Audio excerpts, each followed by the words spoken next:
Well, I mean, it's no surprise. I do hate it. I absolutely hate it. I hate it. I loathe it. I despise it. I detest it. I feel contempt for it.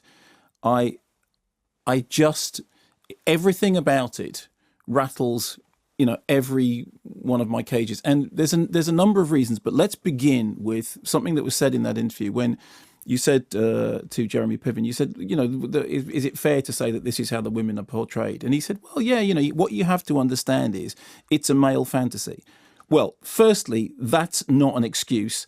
And secondly, that this idea that there is such a thing as a male fantasy, which just everybody wants to be part of that, I just totally reject. So saying it's a male fantasy is not an excuse for it. And I think it was very interesting that in response to that question, what he did was actually talked about Ari's relationship with his wife, which in the entire film is pretty much exceptional. Yes, it's true. As being, I mean, it's not a three-dimensional portrait by any means, but it's it's a 1.1 dimensional portrait. Because other than that, this is absolutely the most loathsome consumerist male dream. And it says something in the production notes. I need to read this to you. It says, ever cruise Sunset Boulevard in a stretch limousine and then hit the red carpet at a star-studded movie premiere? Stop by an impromptu party on the beach in Malibu where the sun always shines and the cocktails flow? Score the best table at the hottest restaurant in town, no reservation required, and all the while, everywhere you go, gorgeous starlets wave as you pass by.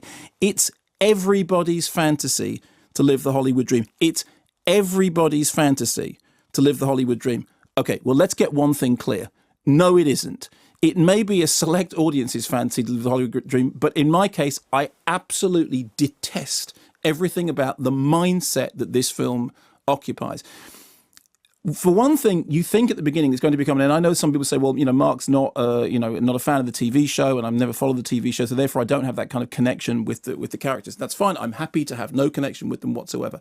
It is perfectly possible to have, movies and TV programs about people who are utterly loathsome, interested only in money, interested only in cars, interested only in women as property, and for those programs still to be interesting because of the way in which the program approaches them. And I have heard from some people that there is an element of that in the TV show.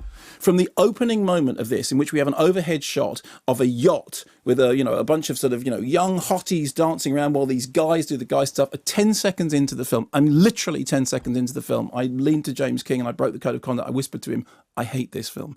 I just, all my alarm bells went off and I thought, it's okay, but maybe it will settle down. But no, it didn't. What happened was we were shown this, lifestyle, which is all wealth, glittering, money, cars, boats, money, cars. Guys talking about this, themselves, and everything's about themselves, and everything's about, the contents of their underwear, and everything's about how much they've got and how they're driving there and what they're going to, people that I just absolutely have no sympathy for, don't care about them, not interested in them, don't find them charming, don't find them funny. And you keep thinking that what's going to happen is that the film is going to flip. It's going to turn its way around. We're going to see that their lifestyle is. And the way this is set up is that the main guy, who's an actor, he's been given this gig to direct a movie called Hyde.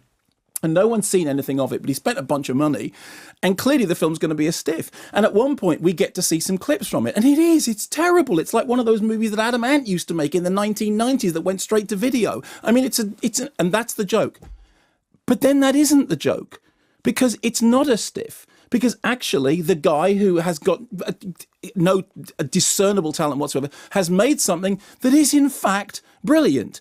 And the lifestyles of these guys aren't falling apart. They are, in fact, fabulous. And the guys that you see doing just horrendous, awful, horrible, locker room, vile, yuck stuff, they're great. It's where you have the player, right? The player says, look, Hollywood lifestyle, it's empty and vacuous and it's all to do with, with money and wealth and sexism and all these things. And it sort of picks it apart. And that's why it works, because it's funny, because you can satirize stuff. This just goes, hey, Hollywood lifestyle, it's all vacuous and it's about money and it's about sexism and isn't that great? These guys, they're loathsome. Hooray! These guys, all they care about is cars. Hooray! These guys, they treat all the women around them as property. Hooray! These guys are really, really annoying company. Everyone loves them. Hooray! I mean, you keep thinking, when's the joke? When does the joke come about how actually none of that is funny? And I'm sitting there in the middle of this thing, which is just like this pornographic, consumerist, hate-filled piece of propaganda, which is just saying to everyone, this is what you should aspire to. This level of moral torpor is what you should, this level of utter vacuity, this just foul, soul-sucking, horrible vacuum of vile emptiness is what you should aspire to. And then you wait for the bubble to be burst, and it isn't. Because the punchline is, they're great. Everyone loves them, and they do really well, and they all like each other. And even the one, and there's some stuff in it which I can't talk about on the radio because it's that time of day. So what you have is a comedy with no jokes. You have satire with no satire. Essentially, it's just like the Generation Game with a conveyor belt of lust, greed, avarice, vice, just being wheeled in front of you and going, yeah, that's great, isn't it? And I wondered whether, am I not laughing because I'm not getting the jokes? Is the satire actually so straight-faced, so deadpan, so unbelievably, just poker-faced that I can't see? And then you realise, no, there are no jokes. It's not meant to be funny. It's meant to be good. You're meant to like these people. You're meant to like this lifestyle. You're meant to want this stuff. You're meant to be seduced by it. I mean, compared to this, Sex and the City 2 is a call to arms for, for the dispossessed masses of the world to rise up. I mean, in terms of its gender politics, Human Centipede is more sensitive.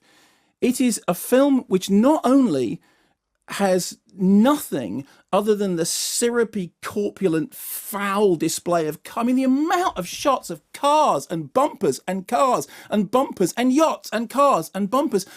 I would cross the road not to be in the same street as these people, but the movie wants to be with them. The movie is like some awful hanger-on that has found its way into some hideous celebrity party and can't believe it's there and doesn't want to annoy anyone. Then, of course, you get the parade of celebrity cameos with people just lining up to have their faces in this. The notable one being Marky Mark Wahlberg himself, who actually I thought looked embarrassed to be there, because you almost got this sense that he's moved on. Even he realised that this is not acceptable. So whatever else it may be in terms of the show, the TV show, and you have to like the character, believe me, I could have spent 8 characters with these people, and if this is the way they're treated, I wouldn't have wanted to spend another day with them. They are all vile. And I don't believe in any of them. I don't believe in the lie that the film is attempting to sell me about this is what we should aspire to. And more importantly, I don't think it's a comedy. I don't think it's a comedy. I think what it is a piece of propaganda.